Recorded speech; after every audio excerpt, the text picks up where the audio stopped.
We live in astonishing times, when technology has altered the very fabric of our daily lives.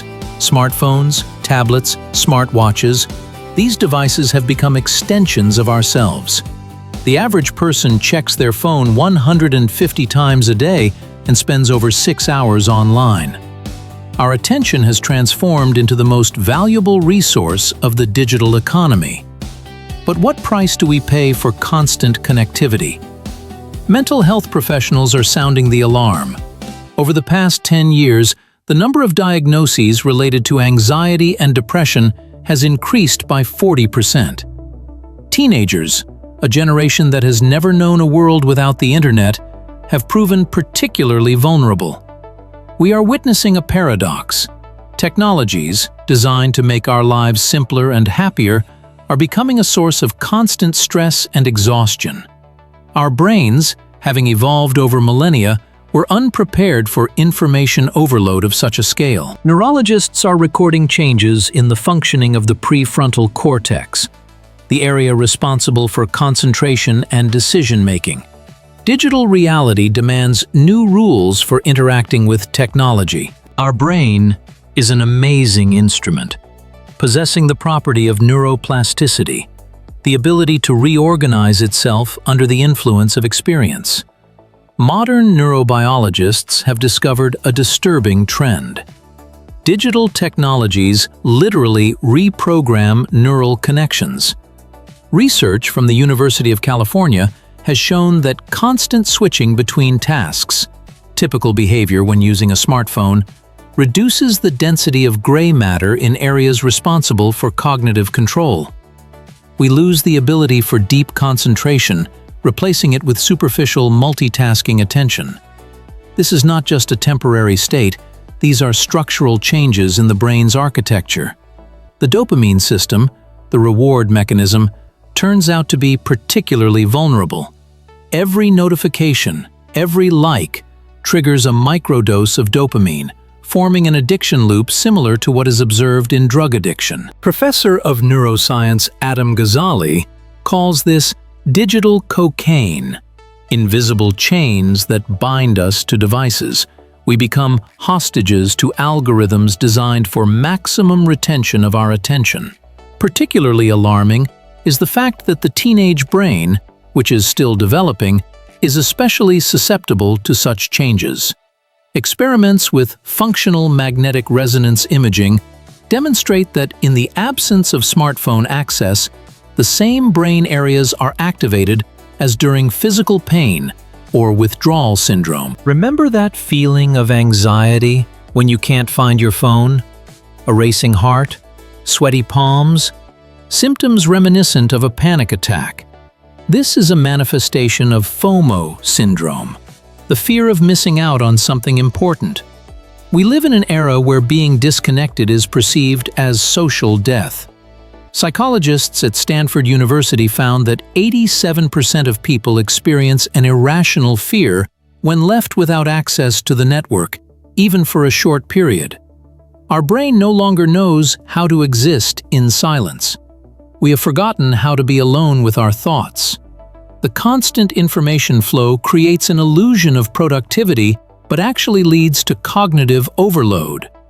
Neuroscientist Daniel Levitin calls this phenomenon information fog, a state where the brain loses the ability to filter the important from the secondary. We consume 5,000 times more information than our ancestors 100 years ago. At the same time, the quality of our thinking is catastrophically declining. Deep reading, which requires prolonged concentration, gives way to superficial text scanning. The average attention span for a single task has decreased from 12 minutes in 2002 to 8 seconds today. This is less than a goldfish. We are turning into information addicts, incapable of deep analysis and critical thinking. What is particularly alarming is that the younger generation no longer knows any other reality. For them, continuous connection is the norm, not the exception. Psychologist Sherry Turkle, in her research Alone Together, notes a paradox. Never before have we been so technologically connected and so emotionally fragmented. We have forgotten how to be in the present moment, constantly slipping into digital reality. The evening hours are a sacred ritual for our bodies. For millennia, humanity went to sleep with the sunset and awoke at dawn. But today, the bright screens of our devices disrupt this ancient mechanism, turning night into a continuation of day. The blue light emitted by smartphones and computers deceives our brain, making it think it's midday even when it's deep night outside. Research from Harvard Medical School shows that just 2 hours of screen interaction before bed reduces the production of melatonin, the sleep hormone, by 40%. Our circadian rhythms, which evolved over millions of years, are being destroyed in mere decades. What's especially alarming is that 95% of people use electronic devices within an hour before bed. We don't just fall asleep worse, the very structure of sleep changes.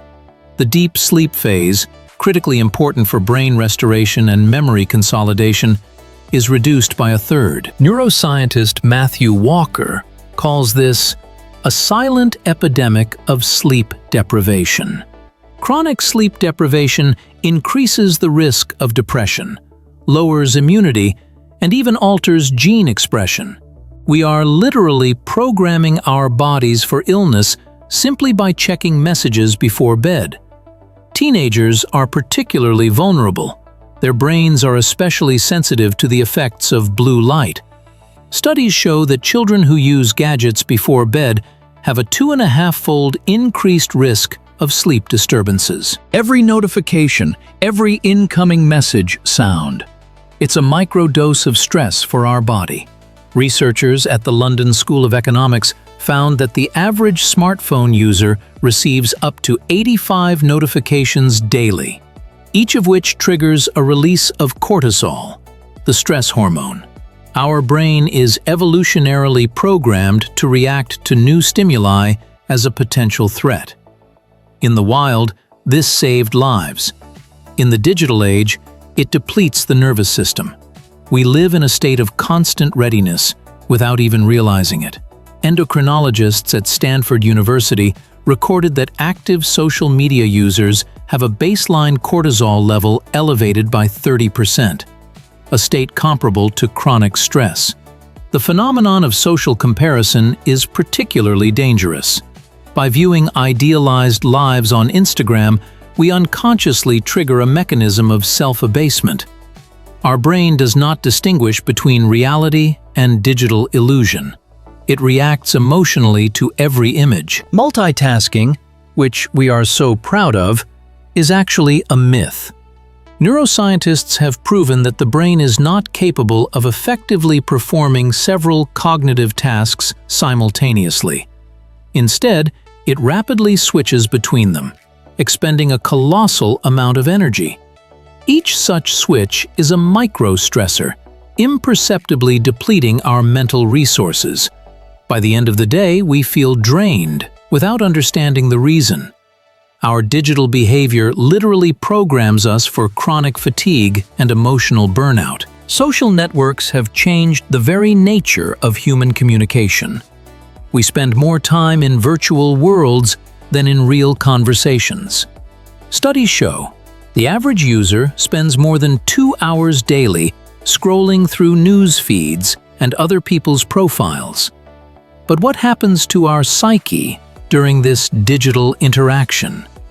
Psychologists at the University of Pennsylvania found a direct link between time spent on social media and anxiety levels. The phenomenon of social comparison becomes inevitable. We constantly compare our ordinary lives with filtered versions of others' destinies. The effect is amplified by algorithms that show us idealized content, eliciting maximum emotional response. Our self-esteem becomes tied to digital metrics, likes, comments, followers. We turn into merchandise in the showcase of our own lives. Teenagers are especially vulnerable. Their identity is just forming, and virtual approval becomes critically important for self-perception. The statistics are alarming. Over the past decade, the level of depression among young people has increased by 70%. At the same time, it is paradoxical that the era of hyperconnectivity has spawned an epidemic of loneliness. We exchange messages with dozens of people daily, but the depth of these contacts catastrophically decreases. Neurobiologists' research shows virtual communication does not trigger the same mechanisms of emotional intimacy as personal contact. Nonverbal signals, eye contact, tactile interaction are absent, all that our brain evolutionarily needs to form trust and empathy. A child's psyche in the digital age is like a delicate sprout under the scorching sun. Without proper protection, it may not withstand the intensity of exposure. A child's brain is in an active phase of development, forming millions of neural connections daily. Unlike an adult's, a child's brain possesses increased plasticity. It is literally molded by the influence of its environment. Research from Boston University has shown that children who spend more than 3 hours daily in front of screens exhibit significant changes in the structure of white matter, the area responsible for transmitting signals between different parts of the brain. This directly affects the formation of attention, the ability to concentrate, and emotional regulation. The prefrontal cortex, the part of the brain responsible for self-control and decision-making, is particularly vulnerable.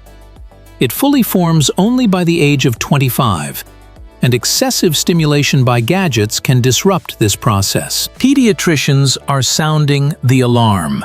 Children who actively use tablets from an early age demonstrate speech development delays 40% more often than their peers.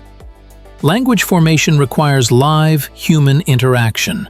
A screen cannot replace eye-to-eye contact with a parent. The situation with emotional development is no less alarming. Recognizing emotions is a skill we acquire through direct contact with other people. Digital communication lacks nonverbal cues, which make up to 70% of communication. Children growing up in the age of messengers demonstrate reduced empathy and difficulties in interpreting the emotional states of others. The virtual world creates an illusion of control that is absent in real relationships, forming distorted perceptions of social interaction. In a world of continuous notifications and endless news feed scrolling, our minds need a new kind of protection: digital hygiene.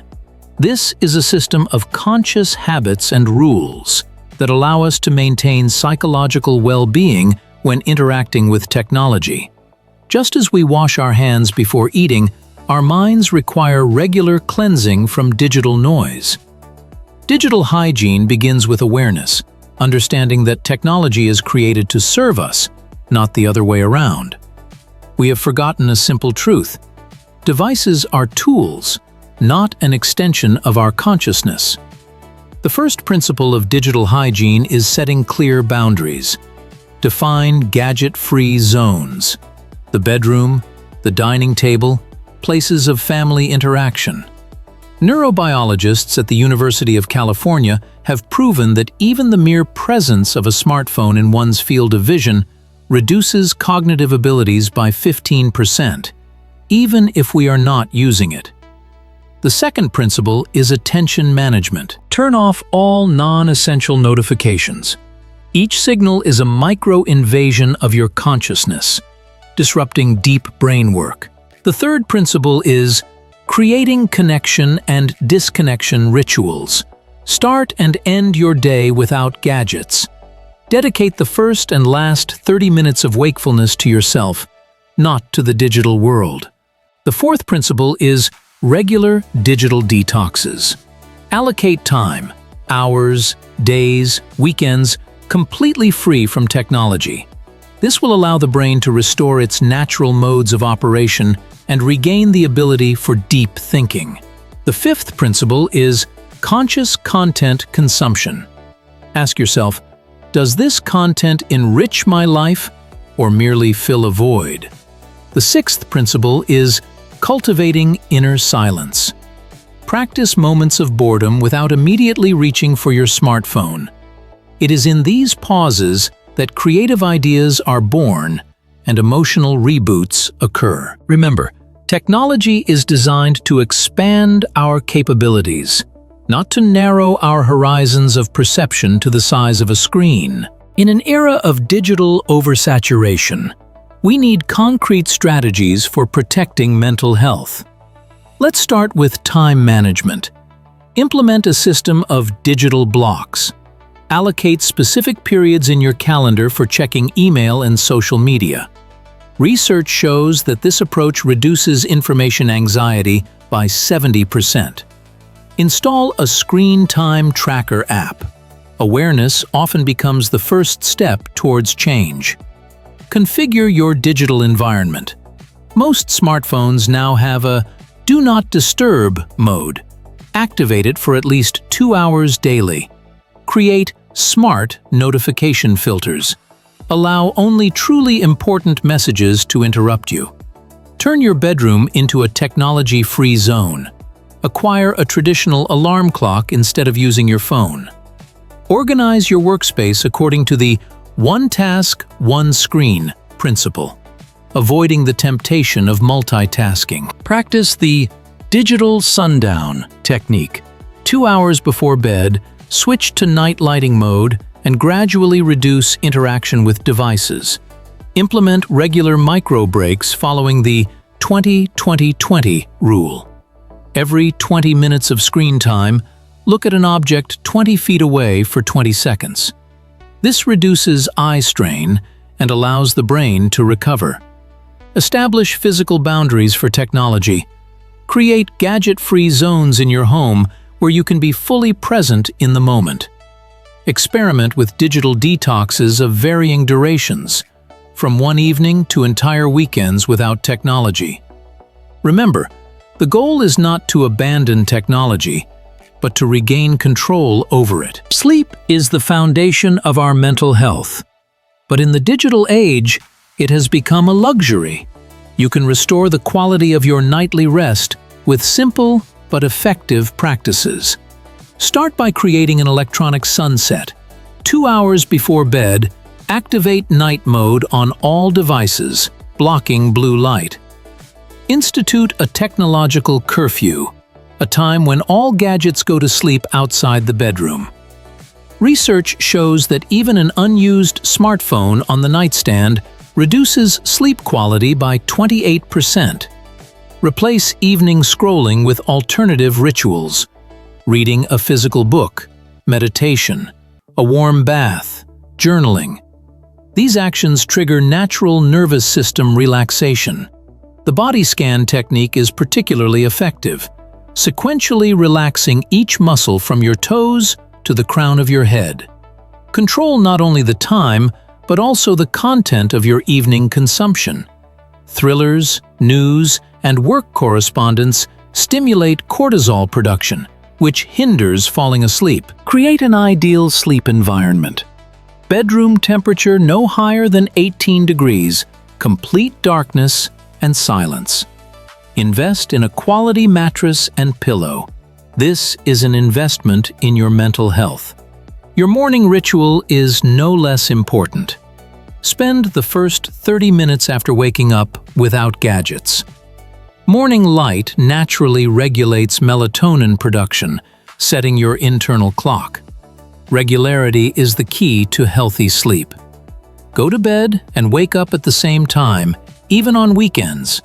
Remember, quality sleep is not a luxury, but a necessity, as fundamental a need as food and water. Digital stress has become an integral part of our lives, but we have effective tools to manage it.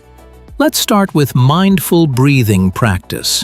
Just 3 minutes of deep inhalations and exhalations can reduce cortisol levels by 28%. The 4-7-8 technique is particularly effective. Inhale for 4 counts, hold your breath for 7, and exhale for 8. This activates the parasympathetic nervous system, responsible for relaxation. Mindfulness practices are becoming a digital anchor in the sea of information noise. Even a 5-minute mindfulness meditation before checking email reduces brain reactivity by 30%. Set a timer and simply observe your breath, allowing thoughts to come and go without judgment. An information diet is no less important than a food diet. Start with digital sorting. Divide information sources into nourishing, neutral, and toxic. Ruthlessly unsubscribe from anything that causes negative emotions or drains your energy. Use the rule of information consumption. For every hour of news, 2 hours of deep reading or creativity. Practice the technique of digital boundaries. Set specific times for responding to messages and stick to them. This will not only protect your attention, but also teach others to respect your space. The future of digital well-being is not just a set of techniques, but an entire philosophy of life in a technological world. Just as our ancestors created sustainable agricultural practices, we must cultivate healthy digital habits capable of standing the test of time. A key principle of a long-term strategy is the integration of technology into life, and not life into technology. Imagine your attention as a precious garden, requiring daily care. Regular practice of digital mindfulness gradually evolves from an effort into a natural state. Start small. Create a personal digital well-being manifesto, defining what role technology should play in your life. Research shows that people with clear, value-based guidelines regarding technology are 63% less likely to suffer from digital burnout. Forming conscious content consumption requires cultivating an inner observer, a part of consciousness capable of tracking our reactions to digital stimuli. Ask yourself, does this content enrich my life? Does this interaction align with my values? Does this information bring me closer to my goals? The future of technology does not have to be dystopian. Already today, entire design directions are developing, focused on the mental well-being of users. Applications with mindfulness features, interfaces that minimize distractions, and algorithms that respect our attention. All these are signs of an emerging culture of ethical technologies.